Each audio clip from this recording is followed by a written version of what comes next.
Back live in the studios of WLCN, working with Viewpoint. We've had several members of the Judith K. Busby fan club weigh in this morning. No, that was both members. Well, let me do it my way. It sounds better. No, it was really nice to have that support. And Lord knows, Jim and I welcome you back, and we joined the throngs. Oh, bless you. Our guest this morning is Marla Blair, Administrative Director of United Way, an organization that does a great deal of community activity and help in all communities around the country. We know it in a more particular way because we're a smaller community and the impact is more individual, more personal. So we appreciate your spending your time with us this morning, Marla, to talk about the importance of United Way. Your goal for this year is 110 grand. That may sound like a lot of money, and it is a lot of money no matter how you cut it. However, you're not government. Right, remember, that's a lot of money. Well, it's the government. That's nothing. You're getting jaded. You think you have to be to the trillions. There's a major impact made in the community with that, and you spread that a long ways. And you're doing this job by yourself. You are the only paid administrator here, the only employee of United Way. Thank goodness they've been able to find you, because somebody's got to do that job. So we're sure not heavy in administrative expenses. This money that we raise goes right back into the community. Judith K., yes. You were going to ask Mrs. Blair something about 211 or whatever. Yes, I think that's a new effort for you, isn't it? This 211 phone number, like they up in Chicago, they have a 411 or something. We have 911. Now this is going to be 211, and to me, that sounds like it could be of great help to a number of people. Yes, this is going to be new for Logan County, but actually not a new program nationwide. It has been in place for years, and the United Way has been a driving force behind it and a sponsor. So recently, within the last couple of years, it has started to spread across Illinois. And Greg Cott, who is the executive director of the United Way of McLean County, is the driving force behind this 211 program spreading across Illinois. And we are working on implementing it for Logan County, and in talking with Greg, regularly, I have committed us to being ready to go online by the end of the second quarter of this year. We've also, United Way is part of the Healthy Communities Partnership through the Hospital Foundation, and within that partnership are task forces that address certain areas of need. And I am the chairman for the 211 task force, and I've called a meeting for later this week so that we can discuss moving forward. Basically, we'll put information together that will then be passed to the PATH organization in Bloomington, and they are the call center. That is where all the calls will go to them. They are already in place handling calls for other counties, and that's where we will connect to. And basically, we get them the information.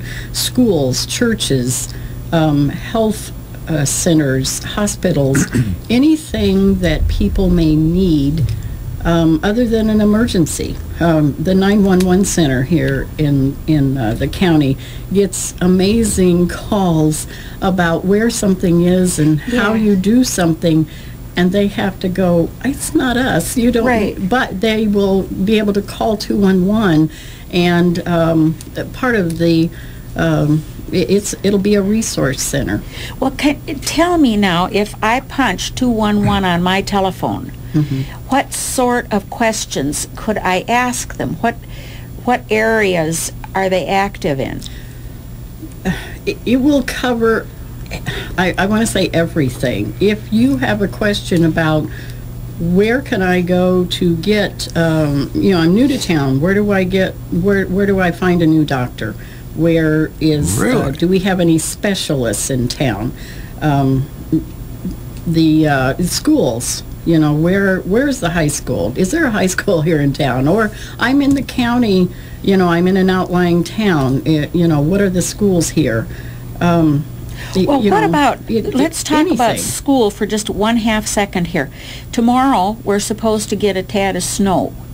Now, could you call in the event that next year, could you call 211 and say, is Lincoln Community High School open today?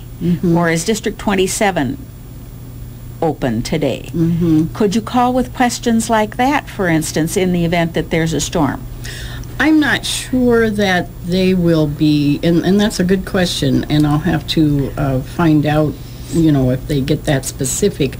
Most of the information will be general as far as they may have a weather number at the school that you can call, and they will have that on file to give to you, something like that, but they may not know the specifics for a certain day, because that also comes up kind of at the last minute. So, or for a day like tomorrow, they'd know the number for the Weather Bureau if you thought you wanted to call them and ask them what's happening. And that's the only thing. What we have to do is get them every piece of information that we have that could be someone's answer, you know, that could provide an answer. And then the PATH organization actually contacts those organizations, and they have their own questionnaire, you know, times of operation, phone numbers, fax numbers, emails, that kind of thing. We don't have to fill in, and when I say we, I mean our task force and the partnership doesn't have to have all that information, because they have details that they're going to ask from those agencies and churches and schools and whatever.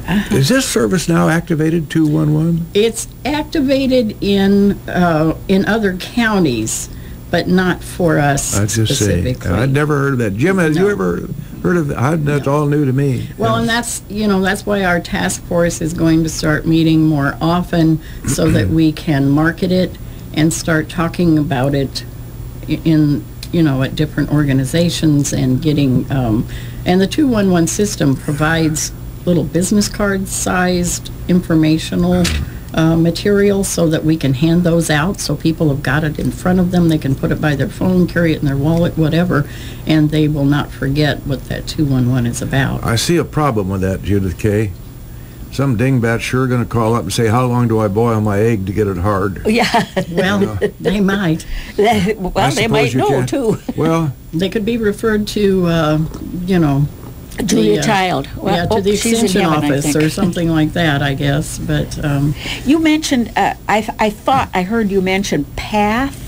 Yes. Is that an acronym for some? Yes, and you know what? I'm sitting here thinking, I am drawing a blank, but it is a...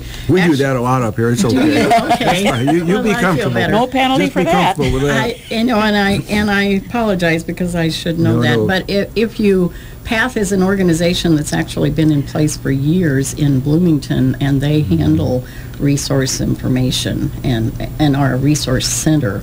And they are operated by volunteers, but it's 24 hours a day. So when this is in place, if you wake up at 3 o'clock in the morning and have a question, you can call them then. There will be no 9 to 5 or Monday through Friday system. And you don't get a Charlie McCarthy machine. You get a real person. You get a real person. It will be a real person. Not in Bangladesh or... No.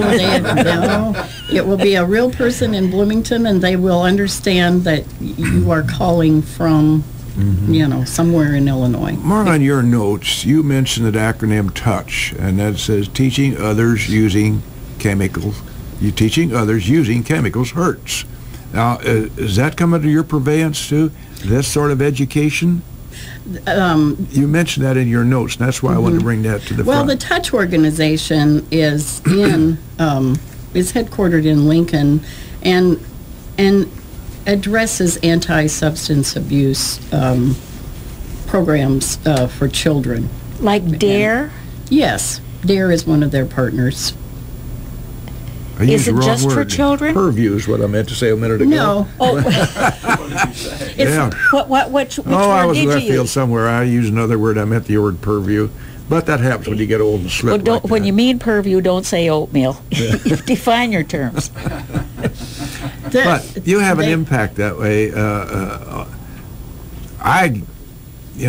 We kind of sit in our own little naive world once in a while. Yeah. We don't realize that we have a serious drug problem. And apparently that's a lot more serious in the county than we'd like to know about. Yes. And does your organization help in that regard with substance abuse counseling, or do you have some place that you could suggest people go to for advice and counseling? Well, actually, we have one of our member agencies is the Center for Youth and Family Solutions, and they do individual counseling, and so does the Lincoln Pastoral Counseling. And they are not specifically anti-substance abuse, but they do individual counseling, and some of the programs that we help support are, of course, anti-substance abuse, whether it's drugs or alcohol. But the Touch organization, and it's a small organization, and their funding is never, their funding request is never exorbitant, but they help support those programs that go into the schools and that provide educational materials for the public. How about adults, though? Do you also address that problem for adults? Yes, we do. Okay, that's what I was wondering. And another thing I wanted to ask you was, if you call this getting back to the 211, if you needed, like if I needed to talk with legal aid, or if I were an abused wife and needed help from Sojourn, would they be able to refer me to these places? Yes, because since Sojourn is an agency who provides services for Logan County residents, PATH would be able to refer you to that agency for assistance or for shelter. Just because it doesn't, just because an agency isn't headquartered in our county doesn't mean it's not a resource for assistance, and Sojourn is one of those. If you wanted DCFS, which is a state organization, they would be able to tell you how to reach the hotline. Yes. So they really have a wealth of knowledge then. Yes, it is. Yes, it is. And it's a real person. It's a real person. That just blows my mind. That's important. Yeah, and it's and it's a free. It's a free call. It's just like you. Well, you don't have to dial 1-309-211. No, none of that. It's just it's like you said. 911 is if you have an emergency in your home or you're in wherever you are. But 411 you call if you need a number, a phone number. So there are.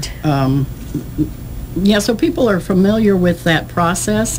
You just have to remember what those numbers are for. But the 211 is pretty simple, and once we do some marketing and people understand what it's about, and I'm sure they're going to have questions like you've had. They're going to sit and think, what if I want to know this, or what if I want to find that, and call them, because and 911 I'm sure will be grateful for you to have. I'm sure they get some dingbat calls. There's no doubt about that. Well, if they could record those and probably put them in a book, it'd be a bestseller. Yeah, it would probably. Yes, it probably would be, because but that just proves the point of how much people need the 211 system, because you have questions about where something is, or where do I go for this, and so they see 911 as the answering system for anything. When they say, it's a helpline. Okay, well, I need help, so they define that for themselves. And that'll be by the end of the second quarter. That'd be June, or do you have a fiscal year you run by? No, that's, I'm just going on the calendar year. But that was a goal for us to have, because the counties around us are working on it, and they're online, and our residents need it. And so, we just have to provide them the resource information and get them started, get PATH started, so they can put us together.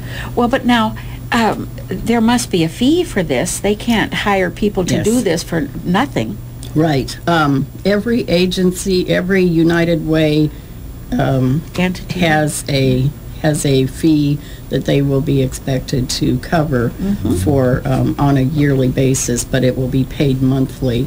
So our United Way needs to generate that that funding. So when people see us raising money for our fundraiser, we have an annual fundraiser in October, and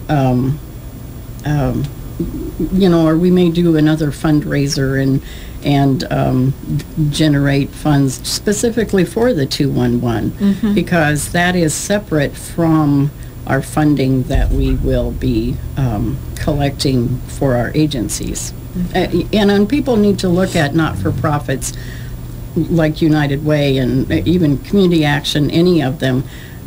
You have expenses. You have to keep the lights on. You have to pay someone, even if it's one person, to keep things moving and pull it all together in a central location. So, and because the United Way has spread out and done more now than just collect money on one side and don't, and share it on the other, now we're more of a human service agency, and we need to be involved with activity in the community that benefits, everyone.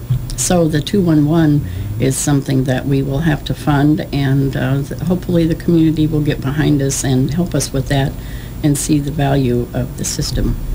Marla Blair, Administrative Director of United Way, we appreciate very much your time with us this morning and enlighten the community and our listeners as to how meaningful United Way is. I might also suggest or ask the question as we close, as monies come in, your board, they decide who gets what percentage of what? Is that how the money is allocated? It's not divided by percentage. It's allocated according to what the agencies have requested. Okay. So we don't decide you can have $10,000 and you only get $5,000. That is up to the agencies because they also have to qualify what is it you are going to do with this money, how will this be applied, and what did you, if you are a returning agency, what was the money from last year used for? Was it applied to what you intended, or was there an emergency situation in your agency where it had to be used for another reason? And we're not judging it. Our board just wants to know, and that's where we have to be cognizant of people's loyalty to the United Way and trusting us to allocate that money and for us to ensure that the agencies are using it wisely. Well, it's important to note that those who help United Way understand and realize that the monies that they donate are certainly well used in the community. The topic this morning is charity. We always like to close the viewpoint with a quote or two that's pertinent to the hour. If you'll remember that the word alms has no singular, as if to teach that a single act of charity is really no charity. Thank you for Viewpoint. Good. Thank you.